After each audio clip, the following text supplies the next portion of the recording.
Hi guys, I'm Malcolm Allen, Biosecurity Officer here at the ORC. I'm joined today by Peter Preston, a local pest control contractor. In this video we'll be demonstrating how to use fumigation safely and how you can effectively use it to control rabbits on your property. Thanks, Malcolm. Fumigation is a secondary control method best used to control low to medium rabbit numbers. Anyone can purchase up to 3 kilograms of mag toxin without having a controlled substance license or a CSL, but it is important that you should always read the instructions that come with every container of mag toxin. But first, Pete, can you tell us a bit more about mag tox and how it actually works? Mag toxin's a solid fumigant. It comes in a pellet form. The pellets react with moisture in the ground and in the air to release hydrogen phosphide. Hydrogen phosphide is heavier than air and it flows down the burrows and the rabbits inhale it and die. It's important to note that it is also flammable. You can only purchase mag tox, Pete, in up to 3 kilos without a CSL. Is that a lot? Yes, mag toxin comes in 2 sizes, 166 pellets like this flask here, or 1660 pellets. So that's enough to do just about every lifestyle block. You won't need 3 kilograms. That's great, Pete. Hey, and what's the best time of the year to actually utilise fumigation, or when should you be using it as a control method? Fumigation can be used at any time of the year, particularly in winter before the breeding season starts, but also after a primary baiting operation as a follow-up to pick up any of those rabbits that survived. Cool. So we've got the pills there, or the pellets. What other equipment do we need? Well, we need our grubber, and we need some newspaper, and of course we'll refer to all of the containers have got a safety label with the appropriate PPE you need to be using. Okay, Pete, so how many pellets are we going to need for the average burrow? Instructions on the mag toxin are 10 pellets per cubic metre. So what that means in the field is 1 to 3 pellets per average hole.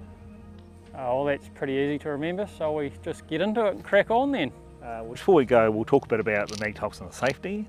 So obviously we're not going to open our flask unless we're out in the open air, and we're going to ensure that if there's a breeze it's going across our body rather than coming forward or backwards. And of course we're not going to be eating, smoking or vaping while we're handling this product. If you do start feeling croaking, you feel you may have been poisoned and these poison symptoms poisoning are on the label, then please seek medical advice. Oh no, that's great. So also, what about dealing with your neighbours? It's pretty important to coordinate any control efforts with your neighbours. Definitely. Yeah, definitely. So certainly talk to your neighbours, and if you can work in with your neighbour and if they're doing work at the same time, that's really good. So having a dog, Pete, would also be handy for ensuring that all the rabbits above ground have been flushed and put up and put into the burrows before you start. Yes, correct. It's important to have all the rabbits underground so there's nothing's going to dig up the burrow from the outside. Cool. And I guess it's important too to ensure that your dog doesn't stick his head in the burrow that you're about to fumigate. Yeah, it won't be good for the dog. So yeah, any dogs need to be restrained before progressing further. Correct, yeah. I guess at this point, Pete, as well as having a dog to put rabbits to ground, making a bit of noise wouldn't do any harm either. Yeah, certainly we need the rabbits underground level. We don't want anything above ground level that might dig it up from the outside later on. Yeah, oh well, it's just a matter of finding a fresh burrow somewhere here. I think it'll be something just here in front of us. Okay, oh well, it looks like there's a burrow down here just below the track, Pete. We can check that one out, eh? Very good. Okay, so what do you think about this one, Pete? Yeah, Malcolm, I think this one we'll fumigate. It looks like a fairly active hole. We've got fresh diggings here, we've got fresh scat in the hole there, there's no cobwebs in it, and there's not really any grass around it. So there's a good chance there's a rabbit in this hole, so I think it's a very appropriate one to fumigate. Perfect. Oh no, it looks like the ideal candidate. Identify the holes that are actively being used, and also identify any other holes that are not being used that need to be blocked up to make the fumigation effective. Some contractors use smokers to do this, to identify those holes. It's not essential, but certainly identifying those other holes and blocking them off before we fumigate is essential. Cool. So basically we're only dealing with one entrance that we're treating at a time and ensuring that the other entrances are all sealed and working our way around. Okay, so Pete, how do we go about preparing this burrow for fumigation? Right, we're going to prepare the entrance here either with a shovel or the grubber. Either is applicable. I've got the shovel in this case, so we'll use that. We're going to take this lump of turf off the entrance to the burrow to make it easier for access. And we're going to chop the burrow back a bit to make it nice and smooth.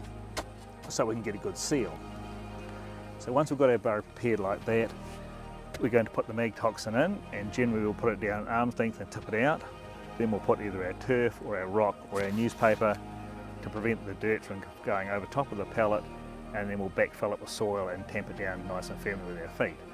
If you're if your knees are a bit crooked and you can't bend down that well, one option that some people do use is a length of alkaline pipe like this. You can slide it down the hole as far as you like, place the pellet in here, and ensure the pellet comes out of the end into the hole. Generally you don't need to, and it's safer to do it with your hand. I have read somewhere too that if you're using turf that you always put the grass side into the entrance first. Good point, Mel, that's correct. And the reason you do that is so the dirt doesn't go over top of the pellet and stop it gassing up. This side means the pellet will stay clean and will emit gas at a good rate. Great stuff.